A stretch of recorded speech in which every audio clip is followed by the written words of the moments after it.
આદિવાસી એકતા પરિષદમાં આ વાતનો આ મુદ્દાનો પ્રચાર કર્યો। અત્યારે વર્તમાનમાં મને એ જોવા મળે છે કે સૌથી મોટો મુદ્દો છે આદિવાસી સંસ્કૃતિ સાચવવી। પણ કેમ સાચવવી? સંસ્કૃતિ એટલે શું?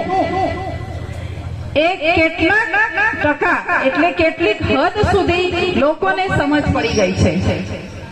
આપણે જ્યારે સંસ્કૃતિની વાત કરીએ, આદિવાસીની મૂલ્યોની વાત કરીએ ત્યારે પહેલો જ મુદ્દો એવો આવે છે કે આદિવાસી સંસ્કૃતિ। અને સંસ્કૃતિની વાત કરીએ ત્યારે બધાને એવું થાય છે કે અમારે અમારા સમાજ પ્રમાણે, અમારા ક્ષેત્ર પ્રમાણે પહેરવેશ પહેરવો જોઈએ, અમારે નાચ ગાન કરવું જોઈએ, અમારા રીતિ રિવાજોને સાચવવા જોઈએ। અને એટલા માટે ઘણા બધા સંમેલનો પણ થયા, સંમેલનો વાતો પણ થઈ। ગુજરાતમાં આપણે રાષ્ટ્રીય સંમેલન કર્યું, ખૂબ સફળ રહ્યું અને એની અસર ખૂબ સારી જોવા મળી। હવે આમાં એવું છે કે જ્યારે આપણું બાળક અભ્યાસ કરતું હોય ને ત્યારે બધાને એવું થાય 10મા ધોરણમાં આવે એટલે બોર્ડ છે એમ। માતા પિતા અને ઘરના બધા જ મહેનતમાં લાગી જાય કે મારું બાળક જે છે બહુ સારી રીતે સારા ટકાથી પાસ થાય।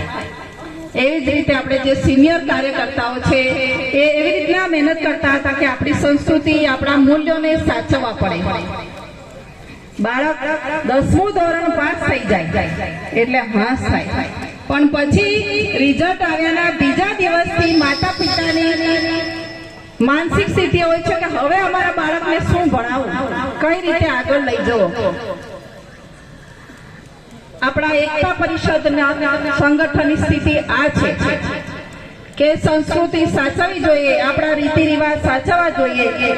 અને એ બધું ધીમે ધીમે મોટા પાયે થવા લાગ્યું છે। લોકો, આપણા આદિવાસી ભાઈઓ તથા બહેનો, આપણો આદિવાસી સમાજ સમજતો થયો છે કે આપણે કેમ સંસ્કૃતિ સાચવવી જોઈએ, કેમ ઓળખને બચાવવી જોઈએ, આપણી ઓળખ એટલે શું।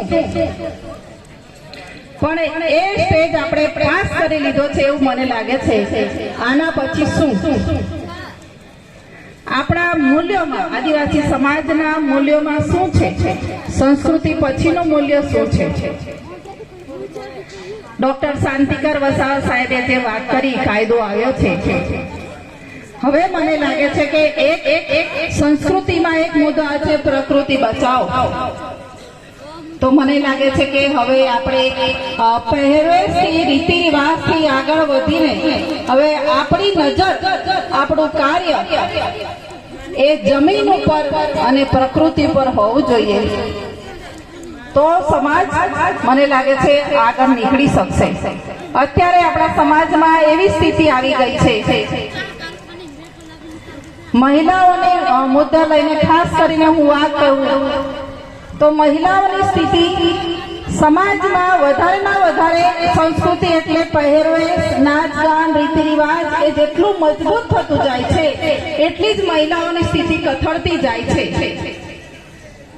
અત્યાર સુધી મહિલા સમાજમાં સુરક્ષિત હતી। આદિવાસી સમાજ, આદિવાસી બહેનો, અમે એકતા પરિષદમાં મેં કાયમ નિરીક્ષણ કરું છું તો બહુ આપણાનો ભાવ હોય છે। એવું નથી હોતું કે આ ગુજરાતના આદિવાસીના, રાજસ્થાનના અથવા તો કોઈ મહિલાની છેડતી થઈ હોય કે કોઈ મહિલાને પ્રોબ્લેમ થયો, એવું ક્યારેય નથી થયું। પરંતુ છતાં પણ આદિવાસી સમાજની મહિલાઓ અસુરક્ષિત છે।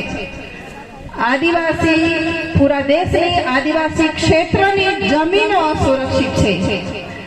આ બે મુદ્દા એવા છે, તમે કલ્પના કરો કે આપણી જમીન જતી રહેશે તો આપણે ક્યાં જઈશું?